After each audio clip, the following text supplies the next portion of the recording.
দুদিন পিছত বিল্ডিং বিলাকত ক্ৰেক ওলাব ধৰে ইয়াৰ ফলত আমাৰ ক্ষতিটো হয় কি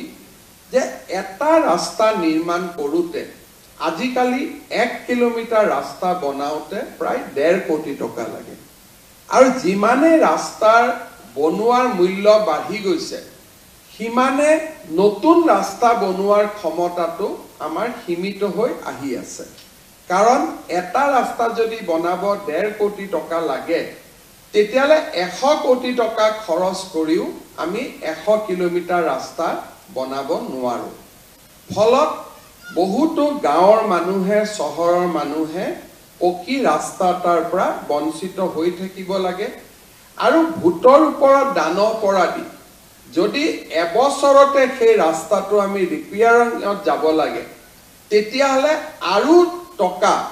আমি সেই ৰাস্তাটোতে দিব লাগে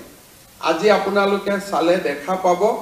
যে অসমত কোনো এটা ৰাস্তাই 3 বছৰতকৈ বেছি নীতিকে তাত আমি আকৌ ৰিপেয়াৰিং কৰিবলগীয়া হয় তাৰ মূল কাৰণটো মানুহে কয় যে বৰষুণ হয় ফ্লাড হয় কিন্তু মূল কাৰণটো হ'ল যে আমাৰ ইঞ্জিনিয়াৰ সকলে ৰাস্তাটো নিৰ্মাণৰ সময়ত নিৰ্মাণ কাৰ্যৰ লগত একেবাৰে জড়িত হৈ নাথাকে আৰু আজিকালি সকলোতকৈ ডাঙৰ কথা হৈছে যে ঠিকাদাৰজনে মিস্ত্ৰীক ক'ৰ পৰা লৈ আহে যাৰ কোনো ধৰণৰ ট্ৰেইনিং নাই নান্দনিক দৃষ্টিভংগী নাই এস্থেটিক সেন্স নাই তেনেকুৱা মিস্ত্ৰী কিছুমান আমি জোৰ তৰ পৰা লৈ আহো আৰু তেওঁলোকে ৰাস্তা বনাই আনকি ঠিকাদাৰ সকলেও ৰাস্তা চাব নাহে তাৰ ফলত অসমৰ ৰাজহৰ বহু ডাঙৰ ক্ষতি হৈ আছে আৰু মই অত্যন্ত চিন্তনীয় হৈ আছো যে লাহে লাহে আমাৰ যদি কষ্ট পাৰ কিলোমিটাৰ বাঢ়ি বাঢ়ি গৈ থাকে এসময়ত আমি ৰাস্তা ঘাট বনাবই নোৱাৰা হৈ যাম কাৰণ এটা ৰাস্তা বনোৱাৰ পিছত তাত ৰিপেয়াৰিং 5 বছৰৰ ভিতৰত 1 কিলোমিটাৰ ৰাস্তাত প্ৰায় 2 কোটি টকা আমি 2.5 কোটি টকা আমি খৰচ কৰিব লাগে আমাৰ নতুন নতুন লৰাবিলাক ছোৱালী সকল এতিয়া ইঞ্জিনিয়াৰিং কলেজৰ পৰা ওলাই আহিছে এক প্ৰকাৰ ক'ব গলে আমাৰ দুইটা ডিপাৰ্টমেন্টত এতিয়া আন্ডাৰ 40 এজৰ ইঞ্জিনিয়াৰৰ সংখ্যা যথেষ্ট বেছি হৈ গৈছে এটা সময় আছিল যে যত নতুন নিযুক্তি নোহোৱা কাৰণে পুৰণা ইঞ্জিনিয়াৰ সকলে দুটা সেকশন চাব লাগে চাৰিটা সেকশন চাব লাগে দুটা সাব ডিভিজন চাব লাগে কিন্তু এতিয়া আমাৰ পৰ্যাপ্ত নিয়োগ হৈছে আৰু নিয়োগ হৈ থাকিব আৰু সেই কাৰণে এতিয়া আমাৰ মোবিলিটি আমি বঢ়াব পাৰো মোবিলিটি আমি কৰিব পাৰো আৰু আমি যদি অকনমান নিজে চকু দিও আমি ৰাস্তা ঘাট ধুনিয়াকৈ নিৰ্মাণ কৰিব পাৰো আৰু বিল্ডিংৰো আমাৰ কনষ্ট্ৰাকচন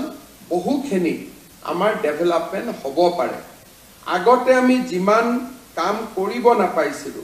এসময়ত পিডব্লিউ ডিপাৰ্টমেন্টে বক্স টাইপ আৰসিসি ঘৰ বনাইছিলে এটাই প্যাটাৰ্ন আছিল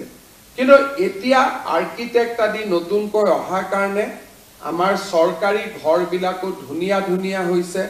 এটা নান্দনিক দৃষ্টিভংগী হৈছে তাৰ লগত যদি ইঞ্জিনিয়াৰ সকলৰ সুপাৰভিজন হয় তেতিয়ালে আমি বিল্ডিংও খুব ধুনিয়াকৈ আমি ফিনিশিং কৰিব পাৰো আৰু ভাল ফিনিশিং বিল্ডিং এটা আমাৰ কষ্ট বা আমাৰ ৰিপেয়াৰিং বহুত কম হয় যোৱা কালিয়ে মই এসেম্বলিত আছিলো এসেম্বলিৰ অধ্যক্ষ মহোদয় মোক বাৰে বাৰে অভিযোগ কৰি আছিল যে বৰষুণ হলে বিল্ডিংটো লিক কৰে অথচ এই বিল্ডিংটো আমি কেতিয়া উদ্বোধন কৰিছিলো যোৱা বছৰ উদ্বোধন কৰিছিলো এটা বছৰত বনোৱা বিল্ডিংত যেতিয়া লিক কৰে তেতিয়া আমি স্পষ্টকৈ বুজিব লাগিব যে কন্ট্ৰাক্টৰ সকলে যাক লগাই থৈছিল তেওঁলোক নিম্ন মানদণ্ডৰ আছিল কন্ট্ৰাক্টৰ জনে নিজে সুপাৰভিজন কৰা নাছিল তেওঁলোকে ইঞ্জিনিয়াৰ লগত লোৱা নাছিল কেইজন ইঞ্জিনিয়াৰ লাগে দুজন লাগে কিন্তু সাইটত কেতিয়াও দুজন নাথাকে কেইজন জুনিয়ৰ ইঞ্জিনিয়াৰ লাগে ছজন লাগে কেতিয়াও নাথাকে আৰু কন্ট্ৰেক্টৰৰ ইঞ্জিনিয়াৰ আৰু কন্ট্ৰেক্টৰৰ মিস্ত্ৰীক চাব পৰাকৈ আমাৰ ডিপাৰ্টমেণ্টৰ যি ইঞ্জিনিয়াৰ আছিল তেওঁলোকৰো সুপাৰভিজন একেবাৰে কম আছিল কাৰণ নহলে যোৱা বছৰ সম্পূৰ্ণ হোৱা বিল্ডিং এটা এই বছৰ কেতিয়াও পানী সোমাব নোৱাৰে কিন্তু আজি আমি যিয়ে নকওঁ কিয় যে এইবিলাক একোটা বাস্তৱ অভিজ্ঞতা আৰু এনে ধৰণৰ কথাই আমাৰ ডিপাৰ্টমেণ্টৰ ওপৰত মানুহৰ দৃষ্টি যে এই ডিপাৰ্টমেণ্টত কাম কৰা মানুহসকলে তেওঁলোকৰ প্ৰতি আমাৰ যিটো সন্মান সেই সন্মানটো বহু পৰিমাণে কমি যায় সেইবাবে মই আজি আমাৰ বহুবিলাক ইঞ্জিনিয়াৰ নিযুক্তি হৈছে জুনিয়ৰ ইঞ্জিনিয়াৰ নিযুক্তি হৈছে দুইটা বিভাগতে আপোনালোক যাব গতিকে মই আশা কৰোঁ যে আপোনালোকে অকণমান নিজৰ দায়িত্বক সুন্দৰভাৱে যদি আমি উপলব্ধি কৰোঁ আৰু সুন্দৰভাৱে যদি আমি নিজক যিখিনি জ্ঞান আমি আহৰণ কৰিব পাৰিলোঁ সেইখিনি জ্ঞানক যদি আমি ৰাইজৰ ভালৰ কাৰণে লগাব পাৰোঁ তেতিয়াহ'লে আমি নিজেও আমাৰ জীৱন সমৃদ্ধ হ'ব আৰু আমি ৰাইজকো সহায় কৰিব পাৰিম আমাৰ ডিপাৰ্টমেণ্টৰো মান আমি বৃদ্ধি কৰিব পাৰিম 650 জন কনিষ্ঠ অভিযন্তাৰ নিযুক্তি এটা যথেষ্ট ডাঙৰ সংখ্যা আমাৰ ডিপাৰ্টমেণ্টত বহুবিলাক অভাৱ দূৰ হ'ব কিন্তু সংখ্যা দি অভাৱ দূৰ হলে নহয় তাৰ লগত কোৱালিটিটো গুণগত দিশটো থাকিব লাগিব আমাৰ আজি নিযুক্তি প্ৰক্ৰিয়াত আন এটা নিযুক্তি হৈছে যে আমাৰ চিকিৎসা মহাবিদ্যালয়সমূহত আজি আমি বহুখিনি জিএনএম নিযুক্তি দিবলৈ ইয়াত আমি সমবেত হৈছোঁ নগাঁও নলবাৰী কোকৰাঝাৰ আৰু তিনিচুকীয়াত নতুনকৈ নিৰ্মাণ হোৱা 4খন চিকিৎসা মহাবিদ্যালয়ত আজি আমি 812 গৰাকী ষ্টাফ নাৰ্ছ আমি নিযুক্তি দিম এই প্ৰত্যেকখন চিকিৎসা মহাবিদ্যালয়তে আজিৰ পৰা 203 গৰাকীকৈ আমি ষ্টাফ নাৰ্ছ নিযুক্তি দিব পাৰিছোঁ আৰু ইয়াৰ ফলত আমাৰ চিকিৎসা মহাবিদ্যালয় কেইখনতো নাৰ্ছৰ অভাৱ দূৰ হ'ব যোৱা বছৰতে আমি নগাঁও নলবাৰী আৰু কোকৰাঝাৰ চিকিৎসা মহাবিদ্যালয় আনুষ্ঠানিকভাৱে আৰম্ভ কৰিছিলোঁ আৰু এই বছৰ আমি তিনিচুকীয়াতো এডমিশ্যন দিবৰ বাবে গৈ আছোঁ প্ৰথম ফাৰ্ষ্ট MBBS বেচ এইবাৰ তিনিচুকীয়াতো নামভৰ্তি কৰিব পাৰিব ইয়াৰ ফলত আমাৰ চিকিৎসা মহাবিদ্যালয়ৰ সংখ্যা 13খনলৈ বৃদ্ধি পালে অহা বছৰ আমি গুৱাহাটীত আমাৰ ৰাজ্যৰ 14তম অৰ্থাৎ নাম্বাৰ 14 মেডিকেল কলেজখনো গুৱাহাটীত আমি আৰম্ভ কৰিম যাক আমি প্ৰাগজ্যোতিষপুৰ মেডিকেল কলেজ বুলি ইতিমধ্যে নামাকৰণ কৰিছোঁ অৰ্থাৎ অহা বছৰলৈ গৈ আমাৰ অসমত 14খন চিকিৎসা মহাবিদ্যালয় হ'ব আৰু তাৰ পৰৱৰ্তী বছৰত একেলগে আমি অসমত বঙাইগাঁও চৰাইদেউ আৰু বিশ্বনাথ আমি আৰু 3খন চিকিৎসা মহাবিদ্যালয় 2026 চনত আমি আৰম্ভ কৰিব পাৰিম 2025ত এখন প্ৰাগজ্যোতিষপুৰ অৰ্থাৎ অসমৰ 14তম চিকিৎসা মহাবিদ্যালয় হ'ব আৰু 2026 চনত আমি 3খন আৰু নতুন চিকিৎসা মহাবিদ্যালয় বিশ্বনাথ চৰাইদেউ আৰু বঙাইগাঁৱত আমি আৰম্ভ কৰিব পাৰিম আজি আমি এই চিকিৎসা মহাবিদ্যালয়ৰ সংখ্যাটোৱে আমাক কি বুজাইছে এটাই আমি বুজিব পাৰোঁ যে আজি আমাৰ অসমখনৰ চাৰিওফালে এটা উন্নয়ন আৰু বিকাশৰ নতুন ধাৰা আজি আমাৰ সন্মুখত আহি দেখা দিছে এসময়ত আমাৰ অসমত মেডিকেল কলেজ মাত্ৰ 3খন আছিল 3খন মেডিকেল কলেজৰ পৰা গৈ গৈ আমি 13খন মেডিকেল কলেজত আজি আমি ইয়াক কাৰ্যক্ষম কৰিব পাৰিছো ইয়াৰ ফলত স্পষ্টভাৱে আমাৰ ৰোগীসকলৰটো লাভ হৈছে প্ৰতিখন চিকিৎসা মহাবিদ্যালয়ত 200 গৰাকীকৈ ষ্টাফ নাৰ্ছৰ নিযুক্তি হৈছে তাৰ মানে এই চিকিৎসা মহাবিদ্যালয় কেইখন নিৰ্মাণ হোৱা বাবে 3খন আমি বাদ দিলো আজি আমাৰ ষ্টাফ নাৰ্ছ হিচাপে 2000 2500 ছোৱালীয়ে চৰকাৰী চাকৰি পাবলৈ সক্ষম হৈছে 2006 চনত যেতিয়া মই অসমৰ স্বাস্থ্য মন্ত্ৰী হৈছিলো তেতিয়া মোৰ আজিও মনত আছে সেই সময়ত এএনএম জিএনএম পাস কৰা ছোৱালী সকল মোৰ ওচৰত আহিছিল ছোৱালী বুলি ক'লে ভুল হ'ব 10-12 বছৰ আগতে তেওঁলোকে জিএনএম আৰু এএনএম পাস কৰিছিল স্কুলত যোৱা লৰা ছোৱালীক লৈ মোক আহি লগ কৰিছিল তাৰ মানে জিএনএম সকলে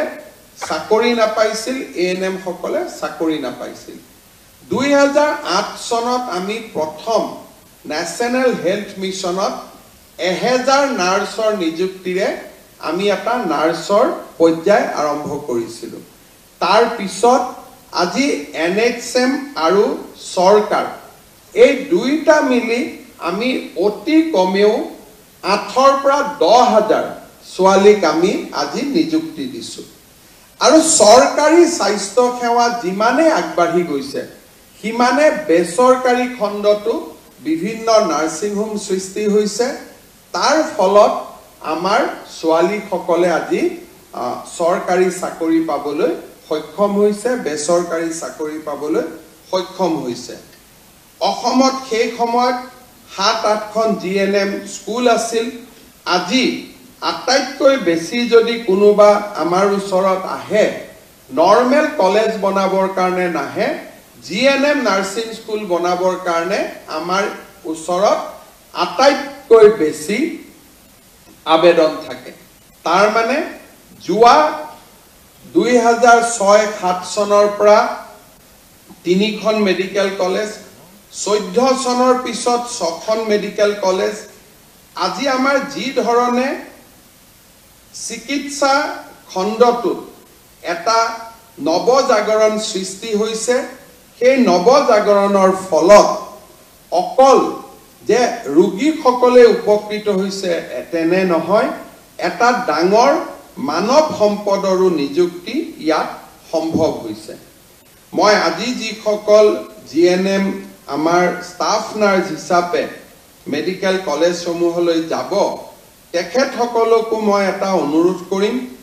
আমি সকলোৱে ৰোগীক খুব ভাল কৰি সেৱা কৰো কিন্তু মুখত হাঁহিটো নথকাৰ কাৰণে আমাৰ ওপৰত ৰোগীসকল অসন্তুষ্ট হৈ থাকে মই এটা কথা জানো যে হাঁহিটোৰ কোনো দাম নাই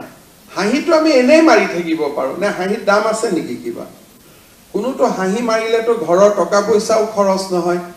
কিন্তু মই মেডিকেল গুৱাহাটী মেডিকেল কলেজতো গলে আমাৰ নাৰ্ছ বাইদেউসকলে মুখখন ইমান কঠোৱা শব্দটো ক'ব ভাল নালাগে ইমান মুখখন গহীন গম্ভীৰ কৰি ৰাখে ৰোগীসকলৰ ভয়তে বেমাৰটো বেছি হৈ যায় কোনোবা মহিলা এগৰাকী লেবাৰ ৰুমত গৈছে সিজাৰিন কৰিব গৈছে তাৰ আগত যদি আমি হাঁহি মাৰি কওঁ যে বাইদেউ আপোনালোকৰ একো সমস্যা নাই এনেকুৱা সিজাৰিন আমাৰ ইয়াত হৈয়ে থাকে অলপ আগতেও আমি সিজাৰিন কৰি থৈ গৈছো কোনো চিন্তা নাই ফটক কৰি হৈয়ে যাব তাকে নকৰি আমি মুখখন গোমুঠা কৰি ৰাখো ফলত মহিলা গৰাকীৰ প্ৰেছাৰ বাঢ়িব আৰম্ভ কৰে যে কি হল আৰু আপোনালোকে জানে যে মেটাৰনেল মৰ্টেলিটিৰ এটা সবচে ডাঙৰ ৰিজন হৈছে হাই ব্লাড প্ৰেছাৰ যদি সিজাৰিন সেকশনৰ সময়ত কোনোবা এগৰাকী মহিলাৰ হাই ব্লাড প্ৰেছাৰ দেখে ডক্টৰে ক'ব যে অলপ ৰখাই থক এতিয়া সিজাৰিন কৰিব নোৱাৰি কিন্তু লেবাৰ ৰুমত যেতিয়া আমি মহিলা গৰাকীক লেবাৰ লৈ যাওঁ জন্ম দিওঁ বহুতে আমি প্ৰেছাৰো নাচাওঁ প্ৰেছাৰ বাঢ়ি আছে কমা আছে আমাৰ সন্তান জন্ম হৈ যায় মহিলা গৰাকী আৰু নৱজাত সন্তানটোৰ তাতে এটা বহুত ডাঙৰ বিৰূপ প্ৰভাৱ পৰে যোৱা কেইদিনমানত মই এটা বস্তু লক্ষ্য কৰি আছো যে আমাৰ নাৰ্ছসকল বা ডক্টৰসকলে সন্তান জন্ম দিয়াৰ সময়ত যিখিনি প্ৰটোকল সেই প্ৰটোকলবিলাক ভাল কৰি নমনা কাৰণে আজিকালি মই গাঁৱে ভূঞে গ'লে এবিধ নতুন ৰোগীক দেখা পোৱা আৰম্ভ হৈছো কি বুলি কয় পিএছ আমাৰ যে জন্ম হলে সেলিব্ৰেল পালসি আজিকালি আগতে মইতো অসমত মোৰ ৰাজনীতি কৰা 24-25 হৈ গ'ল বছৰ হৈ গ'ল গাঁৱে ভূঞে ঘূৰি থাকো আগতে ইমান সেলিব্ৰেল পালসিৰ পেশেন্ট আমি দেখা নাপাইছিলো এতিয়া জি মিটিংতে যাওঁ 4 গৰাকী সেলিব্ৰেল পালসিৰ পেশেন্ট বহিয়ে থাকে দেখিলে মনটো বেয়া লাগে আৰু আমি সকলোৱে জানো যে সেলিব্ৰেল পালসি হোৱাৰ মূল কাৰণটো হ'ল যে জন্মৰ সময়ত হোৱা একোটা ভুল সিদ্ধান্ত বাচ্চা ভিতৰত আছে আমি ইনস্ট্ৰুমেন্টেদি টানি পেলাই বাচ্চাটোক জন্ম কৰাইছো ইনস্ট্ৰুমেন্টটোৱে মূৰত আঘাত কৰিছে তাৰ ইমিডিয়েট ৰিজন হ'ল সেলিব্ৰেল পালসি সন্তানটো আমি মাৰ গৰ্ভৰ পৰা উলিয়াই আনিছো নাৰ্ছ গৰাকীয়ে যেনেকে ধৰিব লাগে তাত নধৰি মূৰত বেছি প্ৰেছাৰ দি দিছো বাচ্চাটোৰ কি হৈছে সেলিব্ৰেল পালসি হৈছে বহুত ৰিজনৰ ভিতৰত মই ভাবো যে জন্ম দিয়াৰ সময়ত খুব সূক্ষ্মভাৱে মৰম কৰি যি ধৰণে আমি জন্ম দিয়াব লাগে তেনে ধৰণে আমি জন্মত সহায় কৰিব নোৱাৰা কাৰণে দ্ৰুত গতিত আজি আমাৰ অসমত সেলিব্ৰেল পালসিৰ পেশেন্ট বাঢ়ি গৈ আছে লৰা ছোৱালী বিলাকক দেখিলে মনটো একেবাৰে বেয়া হৈ যায় ইমানে তেওঁলোক কষ্টত থাকে মাক বাপেকৰ কাৰণে আৰু কষ্ট বেছি না ধৰিব নাই এৰিব সন্তানটোক ধৰি ৰাখিব নোৱাৰে খৰচ আছে ফিজিঅথেৰাপি কৰিব লাগে চিকিৎসা নাই মাহত খৰচ এৰিব নোৱাৰে নিজৰ পেটৰ বাচ্চা এই ধৰণৰ আমাৰ কষ্টত ভোগ কৰা বহুত পেশেন্ট মই মিটিংত গলে দেখা পাওঁ মই খুধু যে আপোনাৰ লৰাটোৰ জন্ম ক'ত হৈছিল বিভিন্ন জাগাৰ কয় কিন্তু বেছিকৈ গভৰ্ণমেণ্ট হস্পিটালৰ নাম কয় কাৰণ এইবিলাক দুখীয়া মানুহ গভৰ্ণমেণ্ট হস্পিটালত আমি ইনষ্টিটিউচনেল ডেলিভাৰী বাঢ়িলেই নহব ইনষ্টিটিউচনেল ডেলিভাৰীৰ লগত আমাৰ কোৱালিটিটো বাঢ়িব লাগে কোৱালিটিটো কোনে বঢ়ুৱাব আমাৰ ষ্টাফ নাৰ্ছ আৰু ডক্টৰসকলে বেসিক্যালি নৰ্মেল ডেলিভাৰী ক্ষেত্ৰত ডক্টৰৰ ভূমিকা খুবেই কম থাকে আমাৰ ষ্টাফ নাৰ্ছসকলে নৰ্মেল ডেলিভাৰী কৰোৱায় সিজাৰিন হলে ডক্টৰ থাকে আৰু এতিয়া আমি ষ্টাফ নাৰ্ছসকলক ওয়েলনেস সেন্টাৰত আমি CHO কৰি দিছো তাৰ মানে ওয়েলনেস সেন্টাৰটো আমাৰ ষ্টাফ নাৰ্ছ বাইদেউসকলে হেড কৰে গুটে ব্যৱস্থাটো চাই তাত থকা নৰ্মেল ডেলিভাৰীখিনি আমিয়ে কৰাম আমি যদি তুলনা কৰো কেৰালা আদি জাগাত নাৰ্ছ পঢ়ি উঠি নাৰ্ছিং এনাস্থেচিছৰ তেওঁলোকে ট্ৰেইনিং লয় বহুত নাৰ্ছে এনাস্থেচিয়াও দিব পাৰে আমাৰ অসমত বহু কেইখন হস্পিটাল আছে য'ত জন্মৰ সময়ত এনাস্থেচিয়া নাৰ্ছে দিয়ে BSc নাৰ্ছিং কৰাৰ পিছত আমি এনাস্থেচিয়া দিব পৰাও আমি সক্ষমতা আহৰণ কৰো ষ্টাফ নাৰ্ছ পৰ্যায়ত আমি যদি আমাৰ গুণখিনি আমি যদি নিৰন্তৰভাৱে বিশ্লেষণ কৰো খুব ধুনিয়াকৈ সন্তান জন্ম দিয়া আমি যদি এটা অভ্যাসত পৰিণত ৰাখো পেশেন্ট সকলক চাব গলে মুখত হাঁহি এটা যদি ৰাখো মই ভাবো আমাৰ হেলথ সেক্টৰটো নিজে বহুখিনি ভাল হ'ব মই সেই কাৰণে আজি ইয়াতে 812 গৰাকী ছোৱালীয়ে নিযুক্তি পাইছে এটাই মই অনুৰোধ কৰিম যাতে হাঁহিটো সদায় থাকে হাঁহিটো নাথাকিলে সমস্যাৰ সৃষ্টি হয় দ্বিতীয় আৰু এটা মই সদায় অনুৰোধ কৰোঁ যেতিয়া নাৰ্ছত এপইণ্টমেণ্ট লেটাৰ দিব আহোঁ আমি বাল্য বিবাহ বন্ধ কৰিছোঁ কিন্তু বয়স হোৱা ছোৱালীৰ বিয়া বন্ধ কৰোৱা নাই গতিকে আমাৰ নাৰ্ছসকলে বিশেষকৈ ইয়াত যিহেতু ছোৱালী ঘৰত দেউতা মাসকলে চিন্তা কৰি থাকে সোনকালে বিয়াখনো পাতি ল'ব লাগে কাৰণ মোক বহুত দেউতাক মাকে কয় যে আজিকালি আমাৰ ছোৱালীসকলে বহুত দেৰিকৈ বিয়া পাতে মোৰ এটাই অনুৰোধ বাল্য বিবাহ হ'ব নালাগে দেৰিকৈও বিয়া হ'ব নালাগে সময়ত বিয়া হ'ব লাগে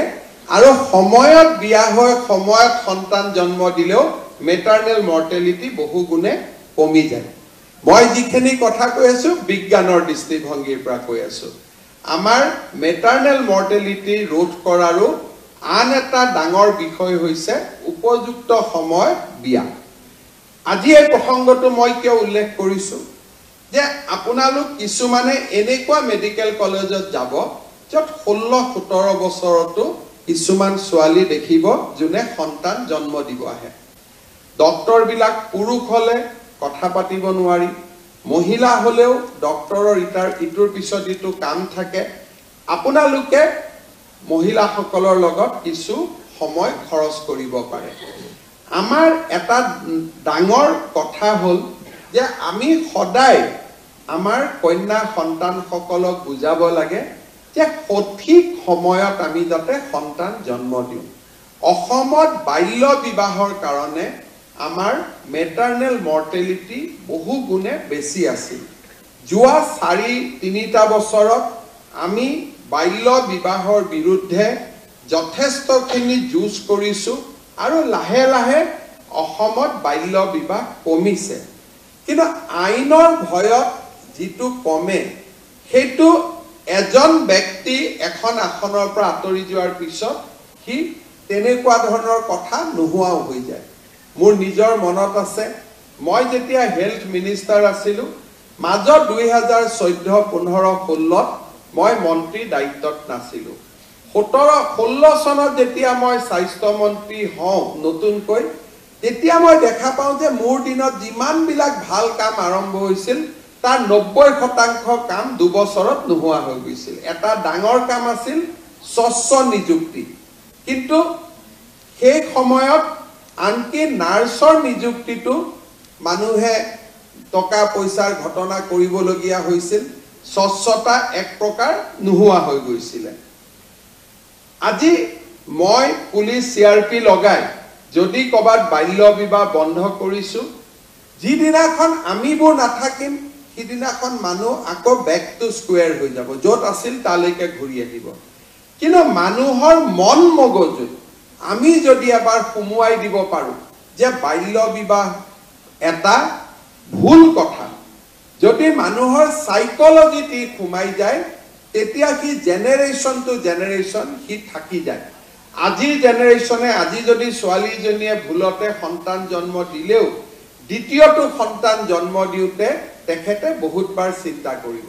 নিজৰ ভনীয়েকক গৈ পৰামৰ্শ দিব যে কম বয়সত বিয়া পাতিব নালাগে আৰু ঠিক বয়সত বিয়া পতাও পৰামৰ্শ দিয়াটো আমাৰ আৰু এটা কাম যাতে এগৰাকী ছোৱালী আটাইতকৈ স্বাস্থ্যৰ ফালৰ পৰা আটাইতকৈ যিটো সময়ত সুস্থ হৈ থাকিব সেইটো সময়তে যদি সন্তান জন্ম দিয়ে তেতিয়া হলে আমাৰ নিগেটিভ কোনো ইম্প্যাক্ট কৰিব নোৱাৰে আজি 8-12 গৰাকী যি ষ্টাফ নাৰ্ছ নিযুক্তি হ'ব আপোনালোকে প্ৰতিটো দিনতে গৰ্ভৱতী মহিলাক সাক্ষাৎ কৰিব লগ পাব আৰু গৰ্ভধাৰণৰ আৰম্ভণিটো লগ পাব আপোনালোকে শিকি অহা কথা বতৰা বিলাক তেখেতসকলক যদি শিকাব পাৰে তেখেতসকলক বুজাব পাৰে তেতিয়া আমি অসমত বাল্য বিবাহো আমি ৰোধ কৰিব পাৰিম সুস্থ সময়ত আমি বিয়া পতাৰ এটা পৰিবেশ নিৰ্মাণ কৰিব পাৰিম আৰু তেতিয়া আমাৰ মেটাৰনেল মৰ্টেলিটি আৰু ইনফেন্ট মৰ্টেলিটিও আমাৰ বহু পৰিমাণে কমি যাব এতিয়া মই শেষত এটা বিশেষ কথাৰে সামৰণি মাৰিব খুজিছো আজি আমি বিশেষকৈ নাৰ্ছত যিসকলে নিযুক্তি পাইছোঁ, কিছুমানে নগাঁৱত পাইছোঁ, কিছুমানে নলবাৰীত পাইছোঁ, কিছুমানে কোকৰাঝাৰত পাইছোঁ, কিছুমানে তিনিচুকীয়াত পাইছোঁ। যদি উজনি অসমৰ ছোৱালী এগৰাকীয়ে নলবাৰীত নিযুক্তি পাইছে, সদায় মনটোত লাগি থাকিব যে মোক ট্ৰেন্সফাৰ লাগে, ট্ৰেন্সফাৰ লাগে, ট্ৰান্সফাৰ লাগে। এতিয়া আমাৰ অসুবিধাটো ক'ত? মই নলবাৰীৰ পৰা আপোনাক তিনিচুকীয়ালৈকে পঠাই দিলোঁ, কিন্তু তিনিচুকীয়াৰ পৰা যদি নলবাৰীলৈকে কোনোবা এগৰাকী নাহে, ৰাতি ৱাৰ্ডত ডিউটিটো কোনে কৰিব? লগৰ ছোৱালী এজনীটো কৰিব নোৱাৰে। পিছদিনাখন অতীত কাম কোনে কৰিব? ৱাৰ্ডত কোনে যাব? আমাৰ অসমত আটাইতকৈ ডাঙৰ কথাটো হ'ল যে সকলোৱে নিজৰটো ভাবিব যে মই যদি ডিব্ৰুগড় তিনিচুকীয়াত যাব পাৰোঁ বা ডিব্ৰুগড় তিনিচুকীয়াত থকা ছোৱালীজনী নলবাৰীত আহিব পাৰে, আমি ভাবোঁ যে আমাৰ কামটো হৈ গ'ল। চৰকাৰেও আনিব খোজে, চৰকাৰৰো কোনো আপত্তি নাথাকে, কিন্তু কোনোবা এগৰাকী যদি তাত নাযায়, আমি মেডিকেল কলেজখন কেনেকৈ চলাম? আজি ইয়াত আমাৰ মেডিকেল কলেজৰ প্ৰিন্সিপালসকল বহি আছে, ছুপাৰিণ্টেণ্ডেণ্টসকল বহি আছে। এগৰাকী নাৰ্ছ ট্ৰেন্সফাৰ হৈ গ'লেও, এগৰাকী ডক্টৰ উইদাউট ৰিপ্লেচমেণ্ট ট্ৰেন্সফাৰ হৈ গ'লেও তেওঁলোকৰ বহুত কষ্ট হয়, হস্পিটেলখন চলাব নোৱাৰা হৈ যায়। সেইকাৰণে মই গোটেই ছোৱালীসকলক অনুৰোধ কৰিম যে অসম চৰকাৰে নতুন এটা ব্যৱস্থা আৰম্ভ কৰিছে। 2 অক্টোবৰৰ পৰা আৰম্ভ কৰিম। অৱশ্যে নতুন আজি চাকৰি পোৱাসকলৰ কাৰণে এইটো খোলা নাথাকিব, এবছৰ পিছত এই ব্যৱস্থাটো আমি ল'ব পাৰিম যে কোনোবাই যদি ক'ৰবাত যাব খোজে, 2জনী ছোৱালীৰ মাজত কথা পাতি লওক। তিনিচুকীয়াৰ পৰা কোকৰাঝাৰত অহাগৰাকী, কোকৰাঝাৰৰ পৰা তিনিচুকীয়াত অহাগৰাকী, পৰ্টেল এটা থাকিব। পৰ্টেলত 2খন এপ্লিকেশ্যন উঠাই দিয়ক, ট্ৰেন্সফাৰ অৰ্ডাৰ নিজে নিজে কম্পিউটাৰৰ পৰা ওলাই যাব, কোনো মানুহৰ তাতো যাব নালাগে। কিন্তু যদি সি একপক্ষীয় হয় যে মই যাব খোজো কিন্তু কোনো মোৰ জায়গাত আহিব নোখোজে, তেতিয়ালৈকে পৰ্টেলটোৱে তেতিয়ালৈকে তাৰ এপ্লিকেশ্যনবিলাক গ্ৰহণ নকৰিব। তাৰ কাৰণে আমাৰ 800 ছোৱালী বা আৰু 3000 ছোৱালীয়ে কাম কৰি আছে। নিজৰ মতে মেডিকেল কলেজখিনি সজাই লওক, আমাৰ কোনো আপত্তি নাই, কাৰণ আমি এটা ভাবি নিযুক্তি দিছোঁ। আমাৰ নিযুক্তিটো ভুলো হ'ব পাৰে। নলবাৰী ছোৱালী, নলবাৰী এড্ৰেছ চাই দিছোঁ, কিজানি ডিব্ৰুগড়ত ল'ৰা এটাৰ লগত বিয়া হ'ব, কালি পৰহিত তেখেত ডিব্ৰুগড়ত যাব লাগিব। গতিকে আমি মানুহৰ এড্ৰেছবিলাকতো আজি যিটো দিছোঁ এইটোৱে নাথাকে। আমি সদায় চেষ্টা কৰোঁ যে যদি এই ৰিক্ৰুটমেণ্টতে আপোনালোকে চাব যে তিনিচুকীয়াৰ ফালৰ যিমানে এড্ৰেছ দিছে আমি তিনিচুকীয়াতে দিব যত্ন কৰিছোঁ, কিন্তু যদি তিনিচুকীয়াৰ পৰা আৰু বেছি ছোৱালী পাছ কৰিছে, লখিমপুৰ ধেমাজিৰ পৰা আৰু ছোৱালী পাছ কৰিছে, তাইকতো আমি নগাঁৱত দিব লাগিব। যদি নগাঁৱত বহুত ছোৱালী পাছ কৰিছে, তাইক আমি নলবাৰীত দিব লাগিব। সেইকাৰণে নিজৰ ভিতৰতে আপোনালোকে এই হিচাপ নিকাচটো মিলাই ল'লে আমাৰ কোনো অসুবিধা নহয়। বোলে 2জনৰ লগত মিলিব নোৱাৰি, 3জনৰ চেইন এটা কৰিলে মিলাব পাৰি, তাতো আমাৰ আপত্তি নাই যে কোনোবাই ধেমাজি, কোনোবাই লখিমপুৰৰ পৰা নলবাৰীত যাব, নলবাৰীৰ পৰা কোনোবাই ধুবুৰীত যাব, ধুবুৰীৰ পৰা কোনোবাই তিনিচুকীয়াত যাব। মুঠৰ ওপৰত আমাৰো ক্ষতি হ'ব নালাগে, আপোনালোকৰো ক্ষতি হ'ব নালাগে। আমাৰ মানে কোন? মোৰ নহয়, ৰোগীসকলৰ। কাৰণ আমি যেনেকে ৰোগীসকলৰ কথাটো আটাইতকৈ বেছি আমি চিন্তা কৰিব লাগে। সেইকাৰণে 2 অক্টোবৰৰ পৰা আমি এই সুবিধাটো প্ৰথম আৰম্ভ কৰিম। দেশত ক'তো নাই, কৰ্মচাৰীক ইমান সুবিধা কৰি দিয়া চৰকাৰ দেশত ক'তোৱে নাই। চাকৰিও বিনা পইচাত, এপইণ্টমেণ্টো বিনা পইচাত, সববিলাক থকাৰ উপৰি 1 লাখতকৈ চাকৰি। এতিয়া আমি নেক্সট ষ্টেপলৈকে যাব খুজিছোঁ যে নিজে নিজৰ ট্ৰেন্সফাৰ অৰ্ডাৰটো উলিয়াই লোৱা, যে আপোনালোকে মই লখিমপুৰত যাব খুজিছোঁ, মই নলবাৰী, খালি আমাৰ কাৰো অসুবিধা হ'ব নালাগে। আৰু একেটা সুবিধা ইৰিগেশ্যন ডিপাৰ্টমেণ্টতো থাকিব, PWDটো থাকিব, খালি অফিচাৰৰ ক্ষেত্ৰত এই সুবিধাটো নাথাকে, কাৰণ অফিচাৰসকলক আমি এটা বেলেগ ধৰণে নিযুক্তি দিব লাগে। কিন্তু 3য় আৰু 4ৰ্থ শ্ৰেণীত কাম কৰা সকলোকে এইবাৰ আমি এইটো সুবিধা দিব খুজিছোঁ যে আপোনালোকে যাতে নিজেই নিজৰ ভিতৰত মিউচুৱেল ট্ৰান্সফাৰ কৰি ল'ব পাৰে অফিচতো যাব নালাগে ডিএমই তাতো যাব নালাগে ডিএক্সএছ তাতো যাব নালাগে খালি আমি প্ৰত্যেক 2 মাহৰ মূৰে মূৰে কম্পিউটাৰত যিমান এপ্লিকেশন আছে আমি অৰ্ডাৰখিনি অটোমেটিক উলিয়াই দিম যে এভৰি 2 মাহ নতুন নতুন অৰ্ডাৰ প্ৰত্যেক 2 মাহত উলাই থাকিব এইবাৰ মই মিউচুৱেলত সংগী নাপালো অহাবাৰ পাম অহা 2 মাহত আবেদন কৰিব পাৰিম তাৰ পিছৰ 2 মাহত পাম তাৰ পিছৰ 2 মাহত আবেদন কৰিব পাৰিম আৰু নিজৰ ভিতৰতে আমি মিলামিছা কৰি ৰাখিব পাৰিম আজিয়ে বুক কৰি থৈ দিব পাৰে যাতে বেলেগক নিদিয়ে যে তোৰ জায়গাত মই যাম মোৰ জায়গাত তই যাবি আজিয়ে বুক কৰি থৈ দিলেও কথা নাই কিন্তু আপোনালোকে এই সুবিধা এবছৰ পিছত পাব কাৰণ প্ৰথম জয়েন কৰাৰ লগে লগে জয়েন কৰা ছোৱালীক আমি ট্ৰান্সফাৰ নিদিও যিসকলে এবছৰ পুৰা কৰিলে তেওঁলোকক এই সুবিধাটো দিম অহা 2 অক্টোবৰৰ পৰা আপোনালোকে এই সুবিধাটো লব পাৰিব আজিয়ে বুক কৰি থৈ দিলে হল তেতিয়া অহা 2 অক্টোবৰত আমাৰ নিজে নিজে ওলাই যাব কোনেও ট্ৰান্সফাৰ পোষ্টিং বিচাৰি এমএলএ মন্ত্ৰী বিষয়া আপোনালোকে কতো ঘূৰি নাথাকিব কাৰণ আমাৰ এটাই কথা যে মই যিমান পাৰো প্ৰশাসনত স্বচ্ছতা আনিব খুজিছো যাতে কোনো কষ্ট নহয় কাৰো ওচৰত কোনো মানুহ যাব নালাগে যিটো ন্যায় পাব লাগে সেই ন্যায়টো যাতে নিজে নিজে পাব পাৰে আৰু এনেকুৱা সুবিধা আগত অসমত কোনো চৰকাৰৰ দিনত কোনেও আগতে পোৱা নাই প্ৰথমবাৰৰ বাবে আমি এই সুবিধা চৰকাৰী কৰ্মচাৰীসকলক দিবলৈ সিদ্ধান্ত লৈছো আৰু 2 অক্টোবৰৰ পৰা আমি ইয়াক কাৰ্যক্ষম কৰিম আমাৰ পুনৰ এবাৰ মই আজি নিযুক্তি পোৱা সকলোকে অভিনন্দন জনাইছো লোকসেৱা আয়োগকো অভিনন্দন জনাইছো যে যোৱা কেইটামান বছৰত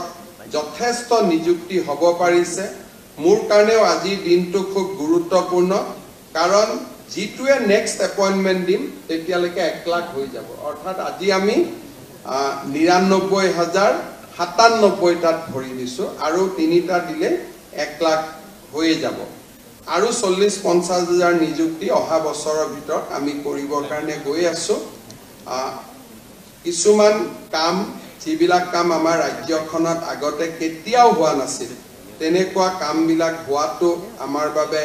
খুব আনন্দৰ বিষয় মই আজি আপোনালোকক অভিনন্দন জনাইছো মেডিকেল কলেজখিনিও খুব কষ্টত আছিলে আজিৰ পিছত আমাৰ মেডিকেল কলেজখিনিও বহু পৰিমাণে ৰেহাই পাব আমি খুব কম দিনৰ ভিতৰতে চিকিৎসা মহাবিদ্যালয়খিনিৰ বিশেষকৈ এই 3টাত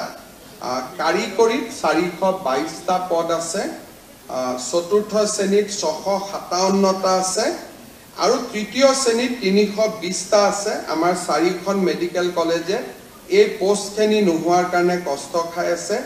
ডিএমই মহোদয়ক মই অনুৰোধ কৰিম যেনে তেনে অক্টোবৰৰ ভিতৰত টেকনিক্যাল 422টা যাতে নিযুক্তি আমি দিব পাৰো কাৰণ নহলে গোটেই কেইখন মেডিকেল কলেজত কষ্ট হৈ আছে এই 422টা নিযুক্তি দিয়ক আৰু মাৰ্চৰ আগতে তৃতীয় শ্ৰেণীৰ 320টা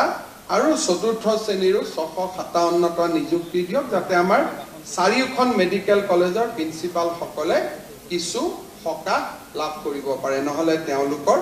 বহুতখিনি কষ্ট হৈ আছে পুনৰ এবাৰ সকলোকে অভিনন্দন জনাই মই মোৰ বক্তব্যৰ সামৰণি মাৰিছো আজি যি সকলে নিযুক্তি পালে এটা কথাই কম যে আমাক পঢ়া শুনা কৰাওতে দেউতা মাই